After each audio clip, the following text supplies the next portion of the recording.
Ilang lugar na sa bansa ang nakaranas ng pagbaha at matinding pagulan dahil sa bagyong Goring at Habagat.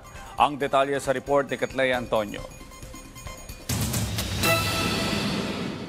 Kita sa video na ito ang pagkahulog ng isang truck sa kanal sa bypass road sa barangay Malinis, Lemery, Batangas. Dahil kasi sa taas ng baha, hindi na naaninag ng driver ang kanal sa gilid ng kalsada. Agad namang umaksyon ng pamahalang bayan para maialis ang truck.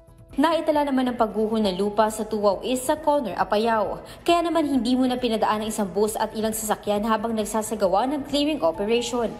Sa bayan naman ng Santo Niño, Cagayan, unti-unting natitibag ang lupa sa gilid ng tulay, kaya pansamantalang hindi madaanan ng mga otorista ang Abaryongan Ruar at Kalapangan Bridge. Tiniyak naman ng MDRMO sa lugar ang mahigpit na pagmonitor sa daan. Isinara rin ang Cebu Magallanes Road at East-West Road dahil sa landslide. Sa Calatagan, Batangas naman, matagumpay na nailigas sa mga residente ng sitio Biga Luksuhin na nalubog sa hanggang bewang na baha. Rumaragas ang baha naman ang naranasan ng ilang residente dulot pa rin ng matinding pagulan sa Negros Oriental. Katleya Antonio para sa Morning Show ng Bayan, Rise and Shine, Pilipinas.